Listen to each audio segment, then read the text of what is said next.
What is up, Sneeples? I just came back from the RTN where I took Iyslander, bringing winter back into summer.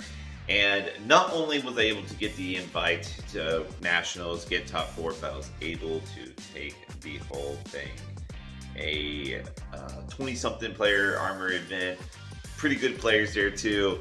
So let's just get right into the deck list and what cards I use to help me get there. Alright, here she is in all of her glory, the Dark Horse hero that won me the Jubil. So, very, very happy to get her some points on the board with my name on it. Obviously, we're running Coronet Peak. I am not running Crown of Providence. I know some Icelanders do. I'm just running Coronet Peak here because that's what I'm just going to be using every matchup. Vandal's Spring Tunic, obviously you got to run this card, just way too good. Alluvian Constellos for the Wizard Mirrors, but I also bring it in against Viscerai. I use the Arcane Barrier to deal with the Rune Chance, and then after dealing with 2 Rune Chance on 2 different turns, I'm able to get a free Waning Moon activation, which is pretty nice. I actually really like that, so use that there. We got the Ironhide Gauntlets. Just using this for the defense. I know some people do Iron Rot. I do like having the 2 extra block with Ironhide, so I like doing that. Metacarpus node, again here for the Wizard matchups, but I also bring this in against Dromai. It gives me an Arcane Barrier opportunity for like the Asvalize as well as Burn Them All.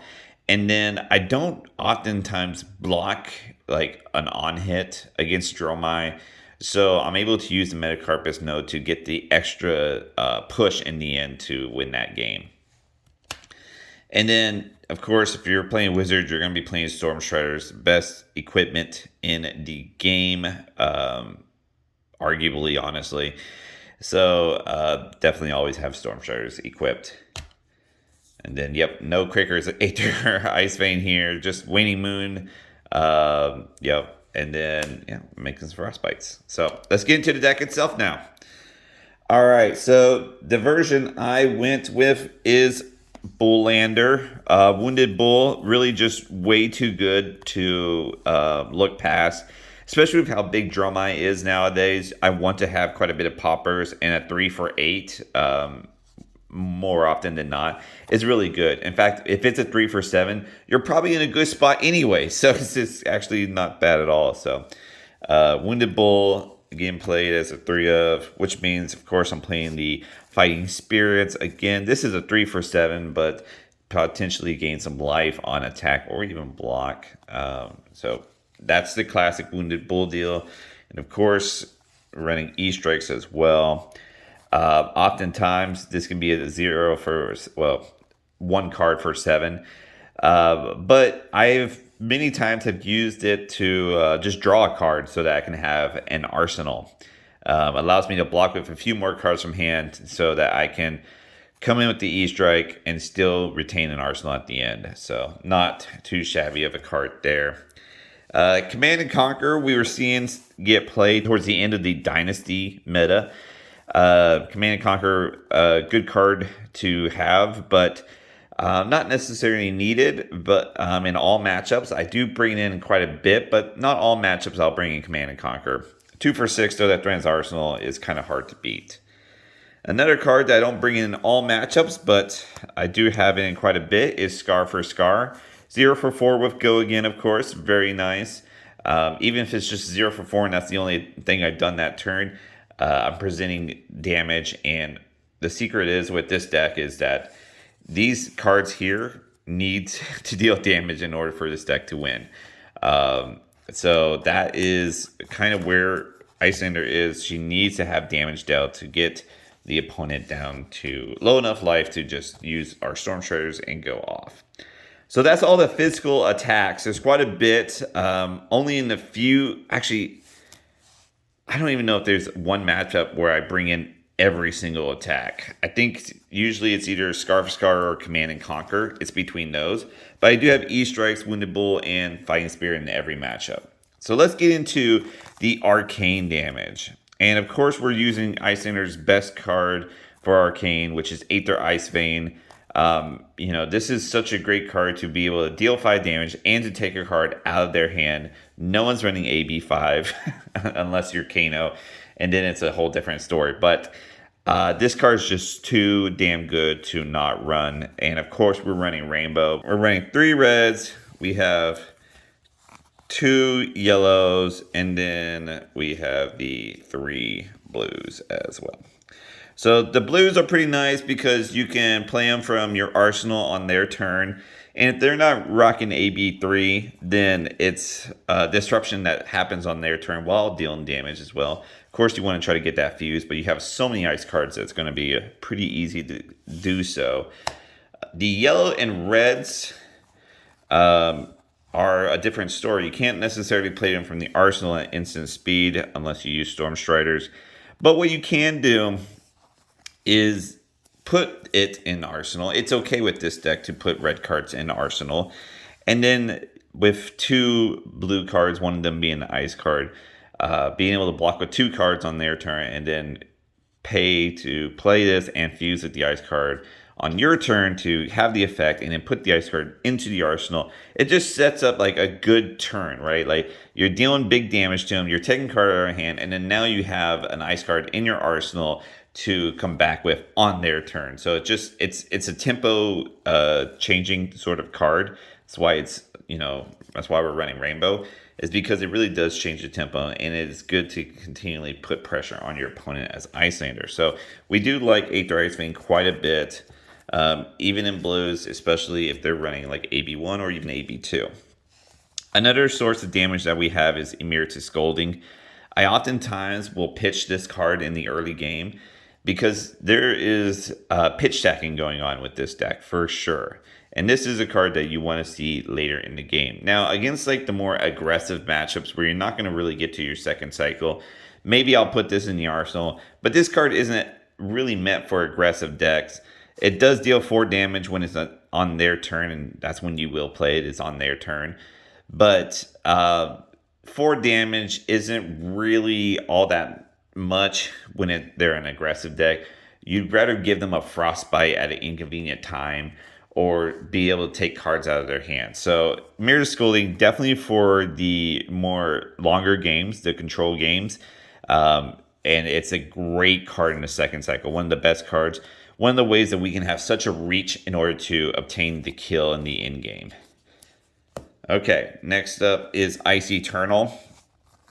I also pitched this pretty early on, just like with Emeritus Scolding, because this is another card that is so good in the late game.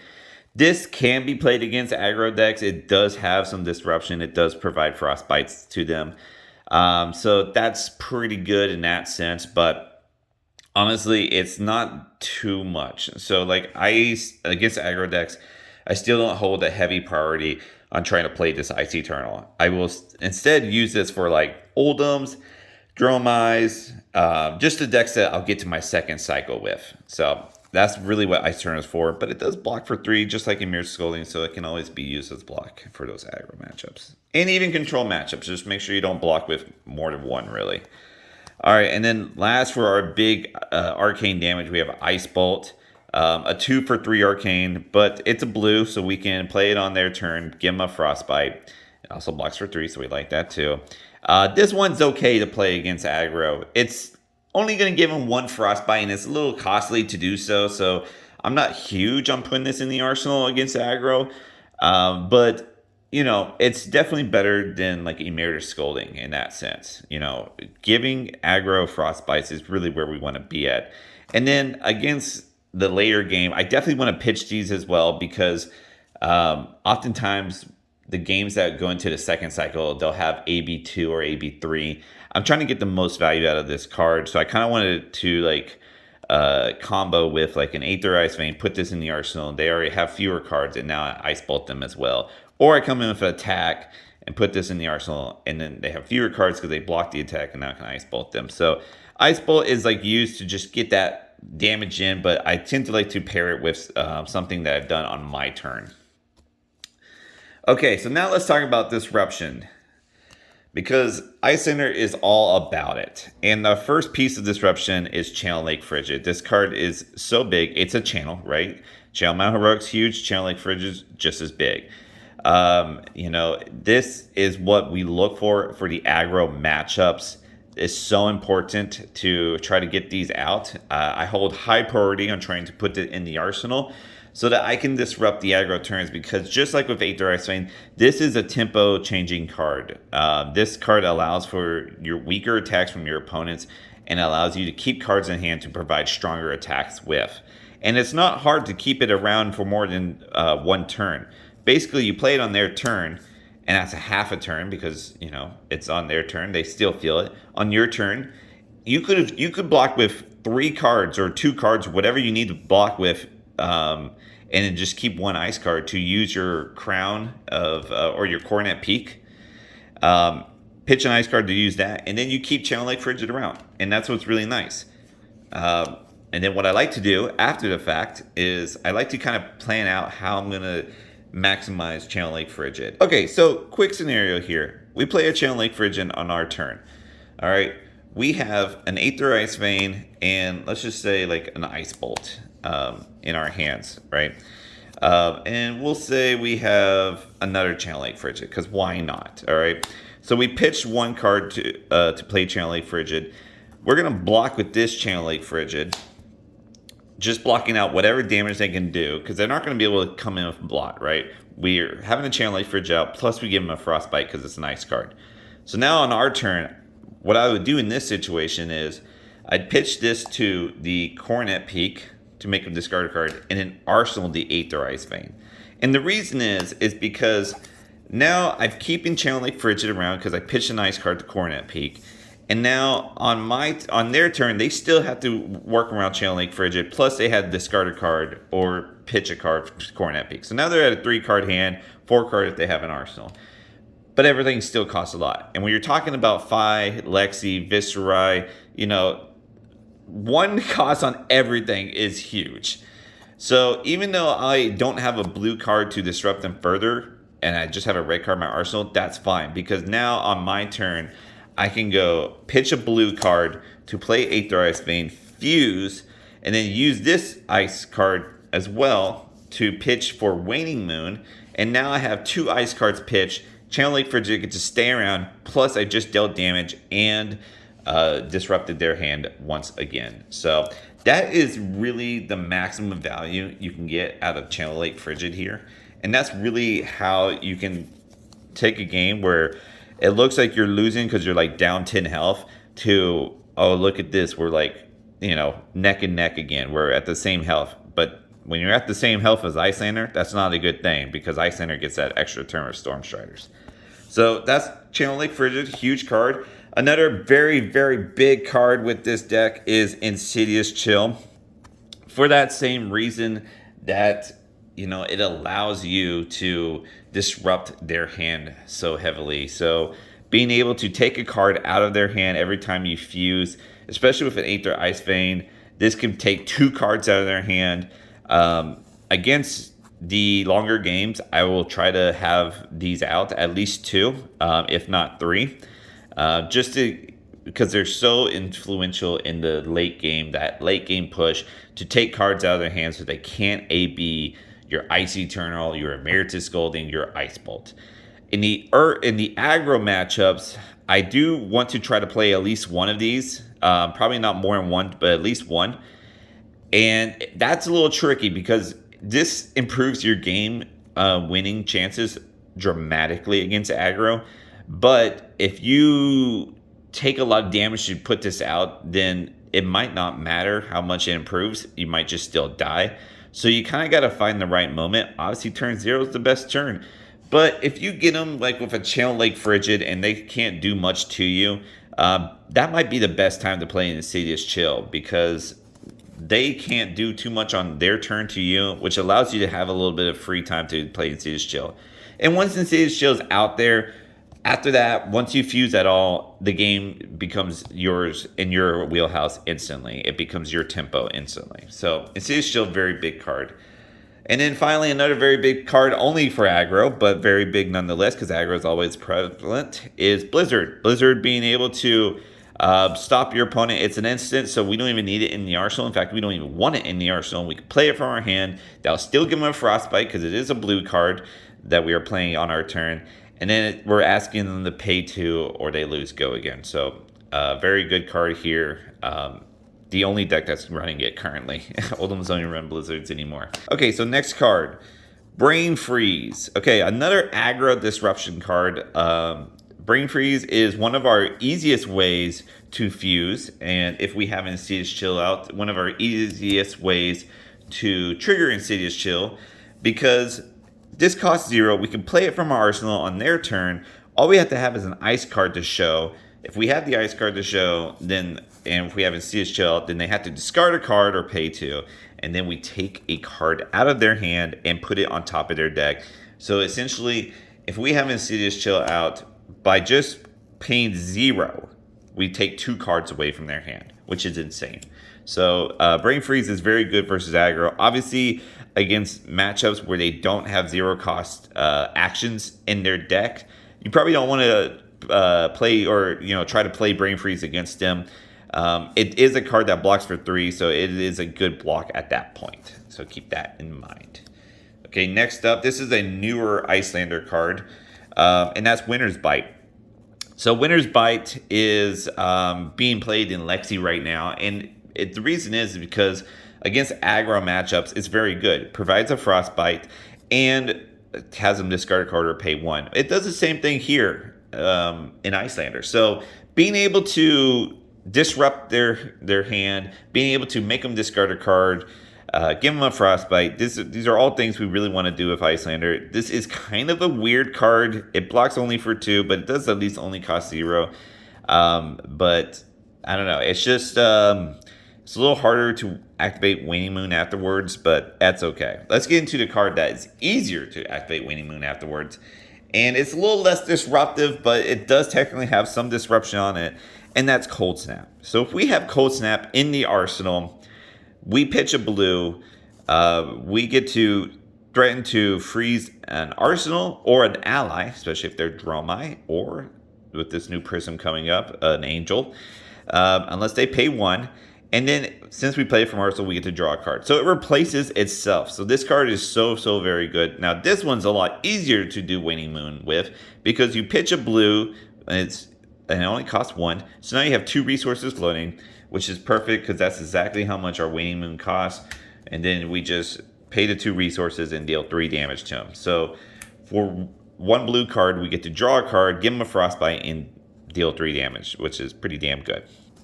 All right. That's about all of our disruptions, but we got more ice cards to play. And another one that we play is Polar Blast, and it's really just for that same deal. Drawing a card, giving them Frostbite, and dealing 3 damage. Now, this has no relevance here. If you play it on your turn, maybe you can give your Wounded Bull Dominate, but don't do that. Just Arsenal this card. This card is so much better to Arsenal. It's just such good value, and that's why it's in the deck. It's not for the Dominate. And then finally, this technically does arcane damage, but I didn't really put it in the damage section of this deck because where you can basically pitch a blue and do 2 arcane plus Waning Moon, so basically 3 resources for 5 arcane. It's not bad. That's pretty on par, as well as giving them a Frostbite. So there's the value. But this card blocks for 3 and is pretty good at killing dragons if like a Kyloria is coming your way. And if you kill Kyloria, they get no more action points. Their turn's over, and you have just killed a dragon. So, everything's in your wheelhouse there. Plus, you have 2 resources flowing that you can Waning Moon them as well. So, this is very, very strong versus Dromai. This will sometimes be arsenaled just because it's like your only ice card. And you can play this against aggro. It's easier to play than like an Aether Ice Vein fuse. So, sometimes it's good for that, but yeah. Let's get into another arcane card that is ice, and that's Frosting. And I'm going to let you know that Frosting is probably your worst card in your deck. However, when you're going against Dromai, being able to kill a Vincerikai or an Aether Ashwinged and stop their turn is pretty damn big. That's really what you want to do with Frosting. Other than that, really what you're looking to do here is block 3 or pitch for 3 or fuse it because it's ice. That's it. That's all Frosting is really good for. Don't ever try to play this from your arsenal. Put a red card in your arsenal over Frosting. Do something else with Frosting than try to play it from your arsenal. Sometimes that's just how it goes. That's what you have to do. But Frosting just is our weakest card by far. Okay, so that's all of our ice cards. Now I'm just going to get to the miscellaneous and the sideboard stuff. Sink Below. Sink Below is in mostly every matchup other than like Wizards, basically. But it's just, it didn't fit any other category, so that's why it's here. But we do run 3 Sink Belows just because it's too good of a card not to run. I do have the Heart of Fiendel in this deck list.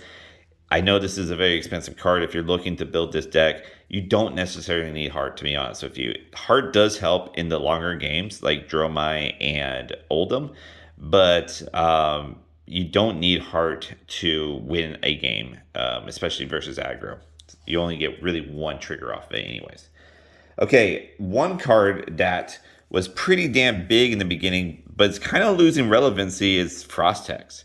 And the reason why it's losing relevancy is this was definitely Oldham's, bugaboo. Like, if we got to play this versus Oldham, this is how we beat Oldham and just overwhelm him. And we even would play it against Bravo. But now both those Guardians are just swinging at face. They're more behaving like Reinhard than Guardians. So Frostex, as of now, really just blocks for 3.